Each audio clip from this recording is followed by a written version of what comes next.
The dusty main street of Denver, Colorado Territory, fell silent as Olivia Saunders stood outside the undertaker's, clutching a worn handkerchief to her trembling lips.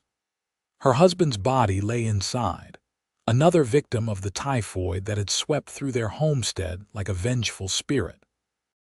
7 children waited at home, the youngest barely 6 months old, and not a soul to help her face the cruel winter of 1873 that loomed just weeks away. Olivia's dark auburn hair had come loose from its pins, wisps dancing around her tear-streaked face in the autumn wind. At 32, she'd already weathered more hardship than most faced in a lifetime. 10 years in Colorado Territory had aged her beyond her years, though glimpses of her former beauty remained in her striking green eyes and proud posture even now, as her world crumbled. Mrs. Saunders. The undertaker, Mr. Phillips, appeared in the doorway, his expression grim. "We'll need to discuss arrangements." Olivia nodded numbly, knowing full well she had precious little to offer for a proper burial. James had spent their last savings on medicine that failed to save him. The homestead mortgage loomed unpaid, the harvest half gathered, and winter provisions barely sufficient for a month. "I'll need time," she whispered, her voice catching. "The children, madam," Mr. Phillips sighed heavily. "I understand your predicament, but business is business." "Perhaps if you sold some livestock," a deep voice cut through their conversation. "Put it on my account, Phillips." Olivia turned to find a tall figure silhouetted against the setting sun. As he stepped forward, she took in the dust-covered denim, worn leather vest, and the quiet confidence of a man accustomed to the harsh realities of frontier life. "I don't accept charity, sir," Olivia said, straightening her shoulders despite the exhaustion weighing them down. The stranger removed his hat, revealing sun-weathered features and eyes the color of a summer sky. "Not charity, madam, an investment in decency." He extended a calloused hand. "Cole Nichols. Just rode in from Wyoming Territory." "What business is my husband's burial to you, Mr. Nichols?" Olivia asked, suspicion mingling with desperate hope. Cole's expression softened. "None at all, except I believe a man deserves a proper resting place, and a widow deserves time to grieve without worrying about pennies." Mr. Phillips cleared his throat awkwardly. "Mr. Nichols has good credit in town, Mrs. Saunders." Olivia studied the stranger's face, searching for ulterior motives but finding only genuine concern. After a moment, she gave a small nod of acceptance. "I'll repay you," she promised. "Somehow." "We'll discuss that later," Cole replied. "For now, let's see to your husband's arrangements. Then I reckon you could use help getting home to those children." For the first time that day, Olivia felt the crushing weight on her chest lighten slightly. "How did you know about my children?" The corner of Cole's mouth lifted in a gentle smile. "Small town. Word travels. 7 little ones, I heard." "7," she confirmed, the number alone expressing the magnitude of her challenge. Cole replaced his hat and offered his arm with surprising gentility for a man of his rough appearance. "Mrs. Saunders, from what I can see, you've been without hope for some time now." His eyes met hers with quiet assurance. "Well, hope just rode in, if you'll allow it." Olivia hesitated, then placed her hand in the crook of his arm. Perhaps, just perhaps, this stranger was the answer to prayers she'd been too tired to voice. The ride to Olivia's homestead was silent but not uncomfortable. Cole drove the wagon with capable hands, occasionally glancing at the woman beside him. Grief had hollowed her cheeks and shadowed her eyes, but there was steel in her spine. He admired that. As they approached the modest 2-story farmhouse, children began appearing, first watching cautiously from windows, then spilling onto the porch as they recognized their mother. "Mama." The youngest mobile child, a girl of perhaps 3, raced down the steps with reckless abandon, nearly tumbling before Olivia caught her up. "Eleanor, careful," Olivia murmured, pressing a kiss to the child's forehead. Cole watched as 6 more children emerged, ranging from a teenage boy who eyed him suspiciously to a young woman holding an infant. Their clothes were clean but patched, their faces solemn with understanding beyond their years. "Children," Olivia said, her voice steady despite the tears shimmering in her eyes, "this is Mr. Nichols. He's helped bring your father home." The oldest boy stepped forward. "Is Pa?" He couldn't finish the sentence. Olivia nodded once, and the boy's face crumpled momentarily before he mastered himself. "I'll help unload him, sir," he said to Cole, his voice breaking slightly. "Thomas is 14, Olivia explained softly. "He's been the man of the house whenever James was working in town." Cole nodded respectfully to the boy. "I'd appreciate the help, Thomas." As they carefully removed James Saunders' sheet-wrapped body from the wagon, Cole observed the other children. The oldest girl, perhaps 16, held the baby with practiced ease while managing to comfort 2 younger siblings. Another boy of about 12 stood protectively near his mother, while 2 more girls, twins by their identical features, huddled together on the porch steps. Once James was laid out in the parlor, Olivia gathered her children around her. "We'll say goodbye to your father properly tomorrow," she told them, her voice wavering only slightly. "For tonight, I need you all to help prepare supper." The children dispersed to their tasks with minimal complaint, though Cole noticed the twins' silent tears and Thomas's rigid shoulders as he went to fetch water. "You've raised them well," Cole observed quietly. Olivia sighed, exhaustion evident in every line of her body. "James did his part. He was a good man, just—" She gestured helplessly at their modest surroundings. "Just not lucky," Cole finished for her. She nodded, then seemed to remember herself. "I haven't properly thanked you, Mr. Nichols, nor have I offered you supper, which is the least I can do." "No need for thanks, and I wouldn't want to impose, please," she interrupted. "Stay. The children will feel safer with a man in the house tonight." Something in her voice, not quite desperation, but a deep weariness, made Cole nod his acceptance. "I'll see to your livestock first, if you don't mind."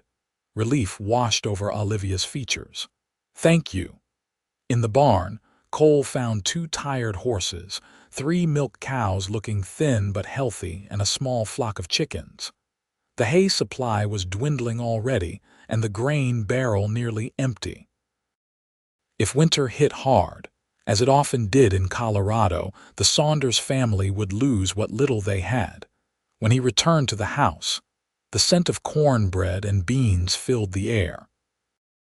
The table was set with mismatched plates, and the children sat with remarkable discipline, waiting for their mother to begin the meal. "Mr. Nichols will join us tonight," Olivia announced. "Everyone, introduce yourselves properly." Thomas went first, followed by Margaret, the 16-year-old with the baby, then William, the 12-year-old, the twins Sarah and Rebecca, aged 10, little Eleanor. And finally, Margaret introduced the baby. "This is Joseph, sir. He's 6 months old." "Pleased to meet you all," Cole replied, genuinely touched by their quiet dignity. The meal was simple but surprisingly flavorful. Cole noticed Olivia taking the smallest portion and slipping bits from her plate to William's when she thought no one was looking. After supper, Cole helped Thomas with the evening chores while Olivia put the younger children to bed. When they returned, Margaret was rocking Joseph by the fire, and Olivia sat at the table, papers spread before her. "The children are settled," she said without looking up. "I've made up the sofa for you, Mr. Nichols. It's not much, it's more than sufficient," he assured her. "I've slept on rock and sand plenty of times." Finally, she raised her eyes to his. "May I ask what brings you to Denver? You mentioned Wyoming." Cole settled into a chair across from her. Cattle business primarily. I've got a small spread near Cheyenne, but I'm looking to expand my herd. Denver's got better prices than I can get up north. You're a rancher then, among other things, he said with a slight smile. I've done my share of droving, broke horses for the army, even tried my hand at mining for a spell. He nodded toward her papers. Trouble? Olivia's shoulders slumped. The mortgage. James borrowed against the property last spring for seed and equipment. I've got until December to make the payment or lose everything. Cole didn't ask the amount. It was irrelevant. If she couldn't pay it, it might as well have been $1 million. I'm sorry, he said simply. I don't want your pity, Mr. Nichols. It's not pity to recognize when someone's been dealt a poor hand, Mrs. Saunders. She studied him thoughtfully. Why are you really helping us? Cole considered his words carefully. My mother was widowed young with 3 children. No one stepped in. She died before I turned 12, worked herself to illness. He met her gaze steadily. Sometimes you can't change the past, but you can do better when the chance comes again. Olivia blinked rapidly, looking away. I should check on Joseph. After she'd gone upstairs with Margaret and the baby, Cole sat alone by the dying fire. He hadn't planned on staying in Denver more than a few days. He certainly hadn't planned on involving himself with a widow and 7 children. Yet something about Olivia Saunders' quiet strength called to him. Tomorrow, they would bury her husband. The day after that, reality would set in. Cole found himself making calculations, considering options, and wondering when exactly he decided to extend his stay in Denver indefinitely. The burial was a simple affair. The pastor spoke kind words about James Saunders, a hard-working man, devoted father, loving husband. Neighbors brought food and offered condolences, but Cole noticed the sidelong glances, the whispered conversations. Everyone knew Olivia's situation was dire, yet offers of substantial help were notably absent. Folks around here struggling themselves, explained Walter Jenkins, who owned the general store, when Cole inquired. Drought hit us hard last year, and the railroad bringing in cheaper goods has made farming a losing game. James was a good man but poor with money, kept borrowing to make improvements that never quite paid off. Cole nodded, watching Olivia accept a covered dish from a neighbor with gracious thanks despite the inadequacy of the gesture. What happens to them now? Jenkins sighed. Bank will foreclose, I expect. She might get work in town, but with all those children. He shook his head. Oldest girl might find a husband quick, take 1 or 2 of the little ones. Boys could apprentice somewhere, the rest. He left the grim possibilities unspoken. By the time they returned to the homestead, Cole had made his decision. Mrs.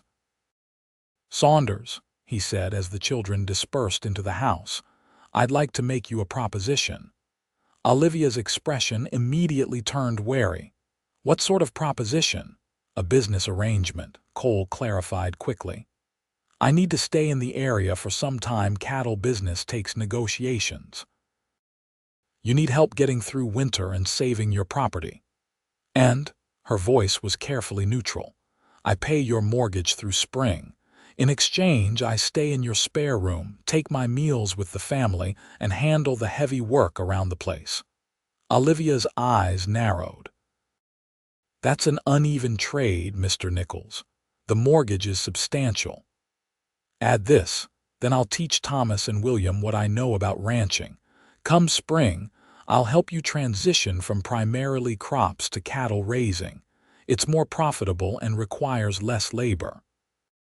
And what do you really get from this arrangement? Suspicion edged her words. Cole met her gaze directly. A place to stay that isn't a noisy saloon. Home-cooked meals. The satisfaction of knowing 8 people won't be homeless by Christmas. People will talk, she said after a long moment. People always talk. We'll give them something worth talking about, a successful farm turned profitable ranch. Olivia looked toward the house where her children waited. "I need to think about this." "Take your time," Cole replied, though they both knew time was the one luxury she didn't have. That evening, after the younger children were in bed, Olivia called a family council with Thomas, Margaret, and William. Cole waited on the porch, respecting their privacy while they discussed his proposal. The door opened eventually, and Thomas stepped out, his young face serious beyond his years. "Mr. Nichols," he said formally, "we've decided to accept your offer with conditions." Cole fought back a smile at the boys' gravitas. "I'm listening." "You'll have the room at the end of the hall upstairs. You'll respect our mother and sisters at all times. You'll teach me and William everything you know about ranching." He took a deep breath. "And you'll let us help pay the mortgage back eventually." Cole extended his hand. "Those are fair terms, Thomas. I accept." They shook on it man to man, and Cole felt the weight of the boys' trust in his grip. Inside, Olivia waited by the fire, her face unreadable. "You understand this is temporary," she said quietly. "Until spring." Cole nodded. "Of course." But even as he agreed, something told him that nothing about this arrangement would be as simple or temporary as either of them pretended. The first week established routines. Cole rose before dawn to handle the heaviest chores, then joined the family for breakfast. Thomas and William worked alongside him whenever they weren't needed in the house. The last of the harvest was gathered, the garden put to bed for winter, and repairs made to the roof and barn before the first snow could catch them unprepared. Olivia watched Cole with her sons, noting how patient he was with William's endless questions, and how he respected Thomas's fierce need to prove himself. She observed his gentle way with the younger children too, teaching Alina to gather eggs without frightening the hens, showing the twins how to identify animal tracks in the soft earth by the creek. By the second week, Cole had paid the mortgage installment and purchased supplies for winter flour, sugar, coffee, and salt enough to last until spring, plus medicine for the inevitable winter illnesses. He bought hay for the animals and arranged for a local hunter to deliver meat regularly. "This is too much," Olivia protested when she saw the provisions. "We agreed you'd pay the mortgage, not consider it an investment in my comfort," Cole interrupted smoothly. "Can't expect good meals if you don't have ingredients." She knew it for the excuse it was, but didn't press the issue. Pride was a luxury she could no longer afford, not with 7 children depending on her. As November deepened toward December, the first major snowfall blanketed the homestead. Cole and the boys had to dig paths from the house to the barn and clear the roof to prevent collapse. That evening, as the family gathered around the fire, Olivia noticed something she hadn't heard in months: laughter. Rebecca and Sarah were playing checkers with Cole, giggling at his exaggerated dismay when they captured his pieces. William was whittling by the fire, his tongue caught between his teeth in concentration as he created a small wooden horse. Thomas sat nearby, mending a harness with the skill Cole had taught him. Even baby Joseph seemed content, cooing in Margaret's arms while Alina read him a story from memory, making up parts she couldn't recall. For the first time since James had fallen ill, the house felt like home again. Later, after the children were in bed, Olivia found Cole at the kitchen table, poring over accounts by lamplight. "You should rest," she said, pouring 2 cups of coffee and joining him. "You worked hard today." Cole accepted the cup with a grateful nod. "Just making some calculations. If we sell those 2 older cows in spring and use the money for a young bull, we could start building a proper herd." Olivia noted his use of "we," but didn't comment on it. "Where would we graze them? The north field is our best cropland. The east section has better grass and access to the creek. We could run 30 head there comfortably." He showed her a rough map he'd drawn. Keep 10 acres for garden and corn, use the rest for hay and grazing. She studied his plan, impressed despite herself. You've put a lot of thought into this. It's my business, he said simply. I know cattle. And what happens when you return to Wyoming in the spring? Cole's pen stilled on the paper. I'll make sure you know enough to manage before I go. An unexpected pang of disappointment surprised Olivia, and she quickly masked it by rising to bank the fire. It's getting late. Olivia, Cole said, using her first name for the first time. You're doing well. Better than most would in your situation. She kept her back to him, afraid her expression might reveal too much. Good night, Mr. Nichols. As December arrived with bitter winds and short days, the family settled into comfortable rhythms. Mornings began with chores, followed by lessons for the children. Olivia insisted on maintaining their education even without the schoolhouse, which was too far to reach safely in winter weather. Cole often joined these lessons, sometimes adding practical knowledge. Olivia hadn't considered teaching the children to calculate cattle weights and prices, explaining how to read weather signs, or sharing geography he'd learned in his travels. Christmas approached, bringing a familiar melancholy. This would be their first holiday without James, and Olivia worried about making it special for the children despite their circumstances. One afternoon, while she was kneading bread dough with more vigor than necessary, Cole entered the kitchen with an armful of pine boughs. Thought the house could use some cheer, he explained, slightly embarrassed. The girls mentioned decorating for Christmas. Olivia's hands stilled in the dough. That's thoughtful of you. There's more, he continued. I spoke with Jenkins at the store. He needs extra help with holiday shoppers. Said he could use Margaret's assistance for a few hours each day if you approve. He'll pay her fair. Margaret would love that, Olivia said, genuinely pleased. She's been wanting to contribute. And Cole added, looking slightly uncomfortable, I ordered some things. For Christmas. For the children. Nothing extravagant, just Cole, Olivia interrupted, realizing she'd begun using his first name without noticing when the change occurred. You've done more than enough already. He met her eyes steadily. Let me do this, Olivia, please. Something in his expression, earnest, almost vulnerable, made her nod agreement. Thank you. As he turned to leave, she added, Would you ask the twins to come help me finish this bread? We'll make extra loaves to trade with the Parkers for some of their preserved fruit. For Christmas breakfast, Cole smiled. Planning ahead already. Christmas is still 2 weeks away. Hope requires planning, she replied, returning his smile with a small one of her own. Later that week, Cole took Thomas and William hunting, returning triumphantly with a large buck that would provide meat for Christmas dinner and beyond. The boys could barely contain their pride as they helped him dress and hang the deer. You should have seen Mr. Nichols, William told his sisters excitedly at dinner.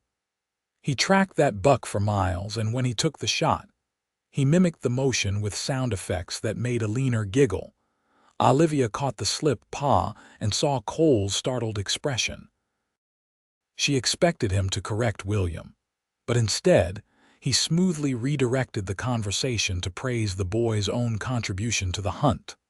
Later, when the house had quieted, Olivia found Cole on the porch despite the cold, staring up at the star-filled sky. William didn't mean anything by it, she said softly, wrapping her shawl tighter around her shoulders. Children his age need male figures. It slipped out. Cole nodded, his breath clouding in the frigid air. I know. It just reminded me. Of what? He turned to look at her, his expression thoughtful. That I'm a visitor here, temporary. Olivia felt a chill that had nothing to do with the December night. As we agreed. As we agreed, he echoed, though something in his tone suggested he was reconsidering that agreement. She changed the subject. Come inside before you freeze. I made tea. Christmas Eve arrived with a fresh snowfall that transformed the world into a glittering wonderland. The children spent the afternoon creating decorations from paper, pine cones, and ribbon that Margaret had brought home from the store. The house smelled of baking and pine, and even Olivia found her spirits lifting. After a simple supper, Cole surprised everyone by producing a fiddle from his room. "You never mentioned you played," Sarah exclaimed. "Been too busy to practice," he replied with a smile, tuning the instrument. "Thought tonight might be a good occasion to remember how." He began with familiar carols, and soon everyone was singing along. Even baby Joseph seemed entranced, his eyes wide as he watched Cole's bow move across the strings. When he shifted to livelier tunes, Thomas shyly asked Margaret to dance, and soon the small parlor became an impromptu dance floor. Olivia watched from her chair, baby Joseph drowsing in her arms, as Cole taught the twins a simple two-step. His patience with their missteps, his genuine delight in their accomplishments, these were not the actions of a man simply fulfilling a business arrangement. When Joseph finally fell asleep, Cole set aside his fiddle and approached Olivia. "May I?" he asked, gesturing to the baby. She carefully transferred the infant to his arms, surprised at how naturally Cole held him. "You're good with children." "Had plenty of practice with my brothers," he replied, gently swaying with Joseph. "Though it's been some years." "Will you visit them for the holiday?" Olivia asked, realizing how little she knew about his family. A shadow crossed his face. "They're gone now. Benjamin took fever when he was 19. Michael was thrown from a horse 3 years back." "I'm sorry," she said softly. "I didn't know. No reason you should have." He looked down at Joseph's sleeping face. "Family's precious, Olivia, however you find it." The moment stretched between them, weighted with unspoken possibilities, until Alina tugged at Cole's pants leg. "Play another song, please, Mr. Nichols." The spell broken, Cole carefully returned Joseph to Olivia's arms. "One more, then bed for everyone. Santa won't come if you're awake." Alina's eyes widened. "You think he'll find us all the way out here?" Cole tapped her nose gently. "I have it on good authority that he knows exactly where to find good children, no matter how remote their homes." Long after the children were asleep, Cole and Olivia remained downstairs, arranging modest gifts by the fire. Cole had indeed ordered presents, practical items like mittens and books, but also a doll for Alina, carving tools for William, hair ribbons for the twins, a journal for Margaret, and a pocket watch for Thomas. For baby Joseph, there was a hand-carved rattle. "They'll be overwhelmed," Olivia said, touching the gifts reverently. "This is too generous." "Every child deserves Christmas magic," Cole replied simply.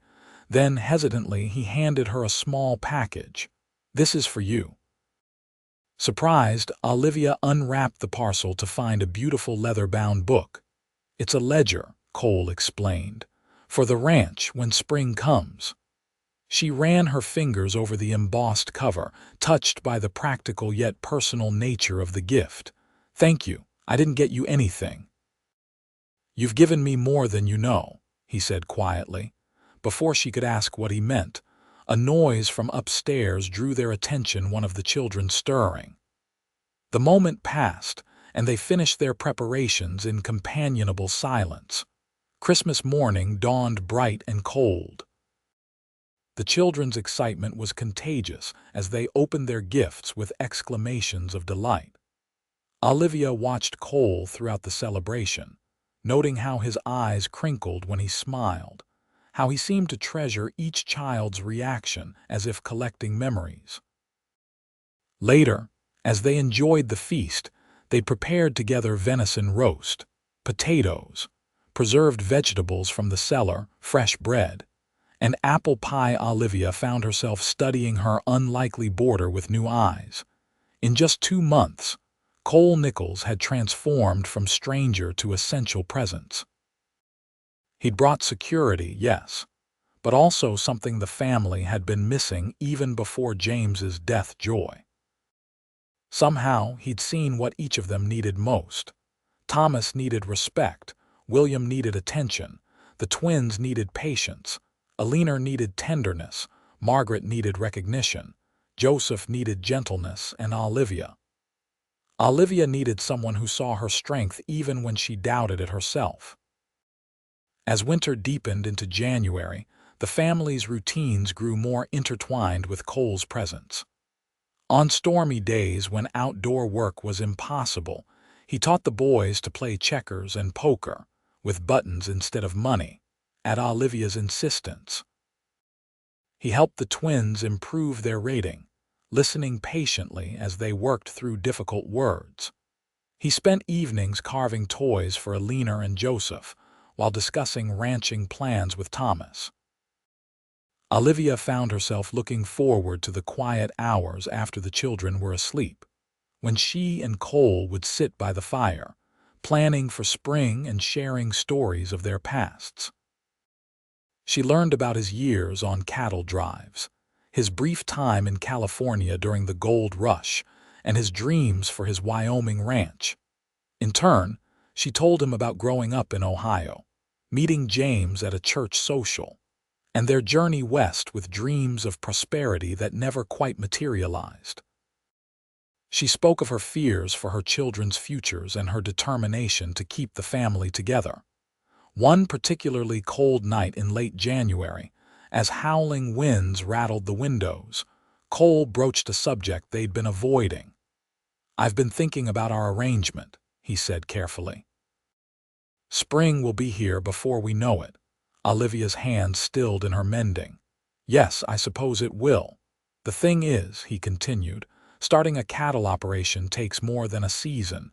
You'll need at least 2 years before it's truly profitable." "I understand that. We'll manage somehow." Cole leaned forward, his expression serious. "I'm not saying this right. What I mean is I'm wondering if our arrangement could extend, not just through spring but longer." Olivia's heart quickened despite her efforts to remain practical. "What are you suggesting? A partnership? Formal?" "I invest in building this place into a proper ranch. You and the children provide the land and labor. We share the profits." "A business partnership," she clarified, trying to ignore a flicker of disappointment. Cole hesitated. "Initially, yes. And you would continue to live here." "If that's agreeable, or I could build a separate cabin on the property." Olivia considered his proposal, aware of both its practicality and its complications. "The children have grown attached to you, and I to them," he admitted softly. "Cole," she said carefully, "I need to be certain of your intentions, for their sake." He met her gaze steadily. "My intention is to help this family succeed. My intention is to be whatever you'll allow me to be for as long as you'll allow it." The underlying message was clear, yet cautious. He was offering more than business, but only if she wanted it too. "I need time to think," she said finally. Cole nodded, understanding in his eyes. "Take all the time you need." February brought a brief thaw, allowing Cole and the boys to check fence lines and make repairs to the barn roof. Olivia used the milder weather to visit neighbors, exchanging news and trading preserved foods to vary their winter diet. At the Parker farm, 5 miles east, Martha Parker offered coffee and fresh baked cookies along with the town's latest gossip. "Folks are talking about your arrangement with that cowboy," Martha said, watching Olivia carefully over her coffee cup. "Living under the same roof, unmarried." Olivia maintained her composure. "Mr. Nichols is a boarder who helps with the heavy work." "There's nothing improper about our arrangement," Martha sniffed. "Still, a widow with daughters should be more mindful of appearances. Unless, of course, there's an understanding between you." "Our understanding is purely business," Olivia replied, though the words felt hollow even to her own ears. If you say so, dear. Martha's tone suggested complete disbelief. Though I will say, when he came to the general store last week, he spent quite a lot of time selecting fabric that matched your eyes. Most businessmen don't bother with such details. Olivia changed the subject, but Martha's words stayed with her on the ride home. Had Cole really done that? And what did it mean if he had? When she returned, she found the house unusually quiet. Following the sound of muffled voices to the barn, she discovered Cole and all 7 children huddled in a clean stall, surrounding a ewe in obvious labor. Just in time, Cole greeted her. First lamb of the season's coming a bit early. The children made room for her as she knelt beside Cole. Is she struggling? A little. I think there might be 2. Together they helped the ewe deliver twins, one white, one black, to the children's delight. Life always finds a way, Cole murmured, wiping his hands on a rag, even in the dead of winter. Olivia caught his gaze, understanding the metaphor. Her family, too, was finding new life in what had seemed like the deadest of seasons. That night, she made her decision. After the children were asleep, she joined Cole on the porch where he often went to think. "I've considered your proposal," she said without preamble. Cole turned from contemplating the star-filled sky. "And I accept the business partnership." She took a deep breath. "But I need to know if that's all you're offering." His expression softened. "You know it isn't." "Then say it plainly," she challenged. "I need to hear the words."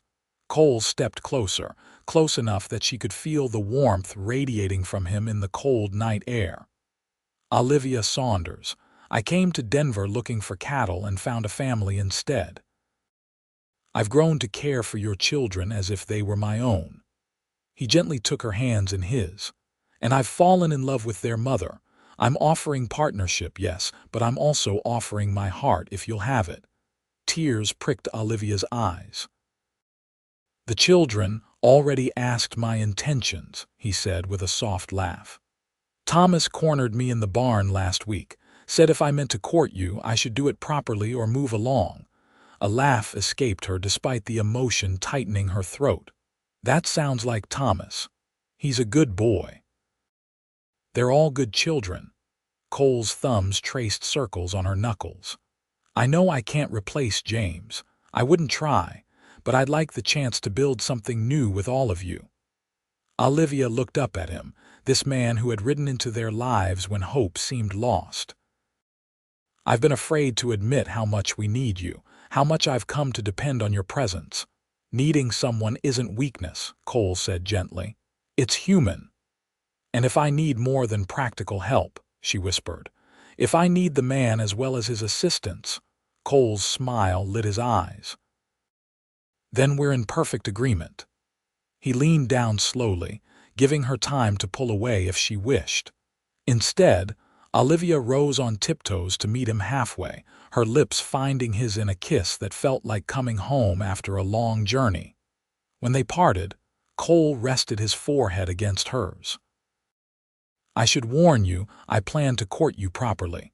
With your children's permission, of course." Olivia laughed softly. "I think they gave their approval when William accidentally called you Pa." Cole's expression turned serious. "I'd be honored to earn that title someday. But only when you're ready." As February melted into March, Cole's courtship progressed with the entire family's enthusiastic participation. The twins insisted on helping him pick wildflowers from sheltered spots where early blooms defied the lingering cold. William carved a heart-shaped box for Cole to present to Olivia. Thomas gave solemn approval of Cole's request to formally court his mother. Even Alina contributed, drawing pictures of the family with Cole firmly included, his figure always holding hands with her mother's. Spring arrived in earnest by early April, bringing the promised cattle operation to life. Cole purchased 20 head of good breeding stock and the promised bull. The east pasture was fenced properly, with the boys working alongside Cole from dawn to dusk some days. Olivia found herself watching him with her children, noting how naturally they had become a unit. Cole never raised his voice, never showed impatience with their mistakes, and always acknowledged their efforts. He treated Thomas and William like young men with valuable opinions. He listened to the twins' endless stories with genuine interest. He played with Alina and Joseph with uninhibited joy, and with Olivia, he was unfailingly respectful. Yet his eyes often conveyed deeper emotions when they were alone. Their evenings together had become precious time, filled with conversation, occasional touches, and a growing certainty that their temporary arrangement had become anything but. In late April, as the ranch work hit full stride, Cole rode into town and returned with Reverend Miller, ostensibly to discuss the possibility of holding Sunday services at the farm for neighboring families during the muddy season. After dinner, when the children were occupied with chores, Cole asked Olivia to walk with him to the creek where spring wildflowers carpeted the banks. "I've been thinking," he began, uncharacteristically nervous. "A dangerous pastime," she teased gently. His smile relaxed slightly. "Olivia, these past months have been the happiest of my life. This place, your children, it's all become home to me in a way Wyoming never was." She squeezed his hand encouragingly. "For us too." Cole stopped walking and turned to face her fully. "I brought Reverend Miller for more than just discussion about services." Understanding dawned, and Olivia's heart began to race. "I know it's only been 6 months," Cole continued, reaching into his pocket. "If you think it's too soon, I'll wait, but I wanted you to know." He withdrew a simple gold band. "I want to make this permanent. I want to be a father to your children and a husband to you, if you'll have me." Tears blurred Olivia's vision as she looked at the man before her, this unexpected answer to prayers she'd been too afraid to voice after James's death. "The children?" she asked, though she already knew the answer. Cole smiled. "Asked their blessing 2 weeks ago. They've been helping me plan this moment ever since. They're probably watching from the house right now." Sure enough, when Olivia glanced toward the farmhouse, she could see several small faces pressed against the windows. Looking back at Cole, she felt certainty settle over her like a warm blanket. "Yes," she said simply. "Yes, I'll marry you." His face lit with joy as he slipped the ring onto her finger, then pulled her into an embrace that promised security, partnership, and love for all the years to come. When they returned to the house hand in hand, the children erupted in cheers before swarming them with hugs.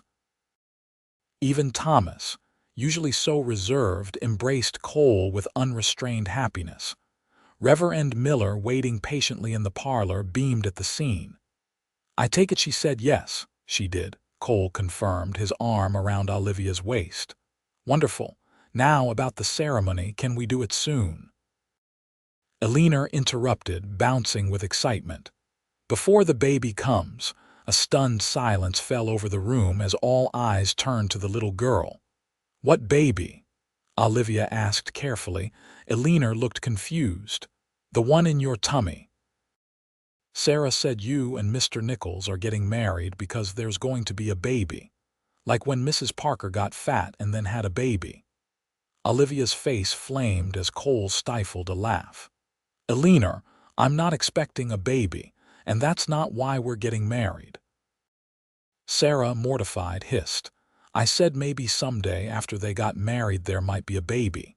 Not now." Cole cleared his throat, valiantly maintaining composure. "Alina, we're getting married because we love each other and want to be a family with all of you. But will there be a baby later?" Alina persisted, unfazed. Cole looked to Olivia, eyebrows raised in amused question. "Perhaps," Olivia answered carefully. "Someday, if God wills it." This satisfied Alina, who promptly changed subjects. "Can I be a flower girl?" The wedding took place 2 weeks later on a perfect May morning. Neighbors from miles around gathered at the farm, now showing promising signs of transformation into a ranch. New fencing gleamed in the spring sunshine. Cattle grazed contentedly in the east pasture, and the house sported fresh paint and curtains. Margaret had sewn Olivia a simple but elegant dress of pale blue. The fabric Cole had indeed chosen to match her eyes. The twins wore matching dresses of yellow calico and carried bouquets of wildflowers. Eleanor, taking her flower girl duties with utmost seriousness, practiced her petals strewing for days beforehand. Thomas stood proudly as Cole's best man, while William held the rings with careful reverence. Baby Joseph, now 14 months old and toddling confidently, was entrusted to Martha Parker's care during the ceremony. As Olivia walked toward Cole, who waited beneath an arch of spring flowers the children had constructed, she marveled at how completely her life had changed in less than a year. From the depths of despair at James's graveside to this moment of pure joy, the journey seemed miraculous. Cole's eyes never left hers as she approached, his expression a mixture of awe and profound happiness that mirrored her own feelings. "Dearly beloved," Reverend Miller began, "we are gathered here to witness the union of two lives already joined in purpose and affection." The ceremony was brief but heartfelt. When they exchanged vows, Cole included promises not only to Olivia but to each child by name, pledging his love and guidance to them for all his days. "By the authority vested in me," Reverend Miller concluded, "I now pronounce you husband and wife. Mr. Nichols, you may kiss your bride." As Cole's lips met hers, sealing their union, cheers erupted from the assembled guests and children alike. When they turned to face their community as husband and wife, Olivia saw not pity or concern in their neighbor's eyes, but genuine happiness and, perhaps most importantly, respect. The celebration continued through the afternoon with music, dancing, and a feast to which everyone had contributed. Cole played his fiddle for the first dance, then handed it off to another musician, so he could lead his new wife in a waltz that drew appreciative applause. Later, as the sun began its descent, Cole found Olivia sitting with baby Joseph on her lap, watching the twins dance with neighboring farm boys. "Happy, Mrs. Nichols?" he asked, settling beside her. The name, her new name, brought a fresh wave of emotion. "More than I can say." Joseph reached for Cole, who took him with practiced ease. "And you, young man, approved of the proceedings, did you?" Joseph responded with a stream of baby babble that made them both laugh. "I think that's a yes," Olivia translated. Cole bounced Joseph gently. "Good, because I plan on being around for a very long time." As the celebration wound down and guests departed with final well wishes, the family gathered on the porch to watch the sunset, their first sunset as a legally recognized unit. Thomas, still formal despite the day's emotions, shook Cole's hand. "Welcome to the family, sir." Cole pulled the boy into a hug instead. "Thank you for trusting me with your mother's heart, and with all of you." One by one, each child embraced their new father before heading inside to prepare for bed, leaving Cole and Olivia alone on the porch. "Quite a day," Cole murmured, pulling her close against the evening chill. "Quite a year," she corrected, leaning into his embrace. "The first of many," he promised, pressing a kiss to her temple. Olivia turned in his arms to face him. "When you rode into town that day, did you ever imagine this would be the outcome?" Cole's smile was tender. "I knew I wanted to help. I didn't know I'd find my heart's home." "Hope just rode in," she quoted his words from their first meeting. "You certainly delivered on that promise." "And I always will," he vowed, sealing the promise with a kiss that held all their dreams for the future, dreams that now seemed not just possible, but inevitable. True to Cole's predictions, The ranch flourished over the next year. By their first anniversary, the cattle operation had turned profitable enough to hire 2 hands to help with the expanding herd.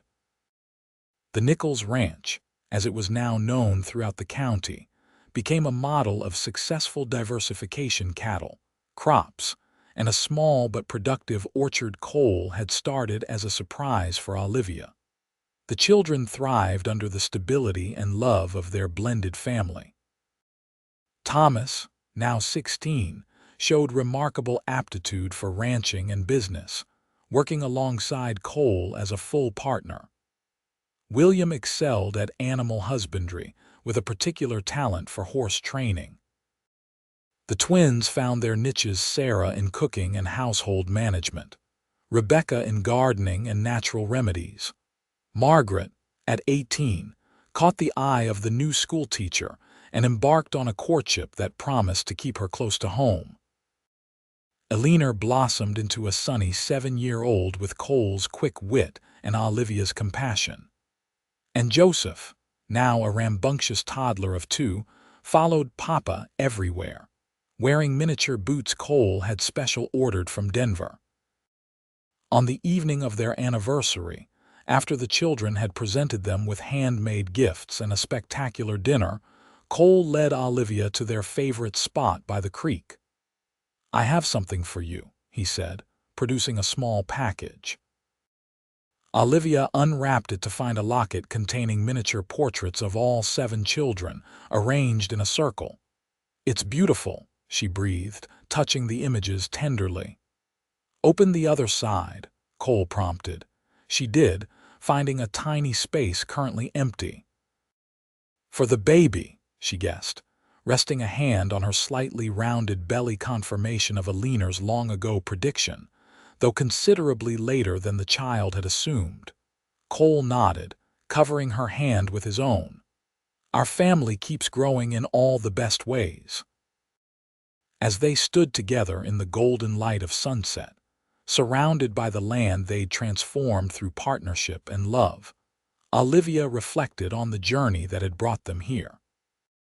From the darkest moment of her life, standing helpless at her first husband's graveside with 7 dependent children and no prospects, to this abundance of love, security, and purpose. "When hope rode in that day," she said softly, "I never imagined how completely it would change our lives." Cole gathered her close. "Hope's funny that way. Sometimes it wears a Stetson and carries a saddle." Olivia laughed, the sound carrying across the prosperous land that was their legacy to all 8 soon-to-be 9 children they now shared. "I love you, Cole Nichols," she said simply. "And I love you, Olivia Nichols," he replied. "Yesterday, today, and all our tomorrows." In the distance, the ranch house glowed with lamplight, windows bright with welcome, a beacon of the hope that had transformed desperate circumstances into boundless joy. Where once stood a struggling widow, and her 7 children, now thrived a family bound by choice as much as circumstance, their future as promising as the Colorado sunrise.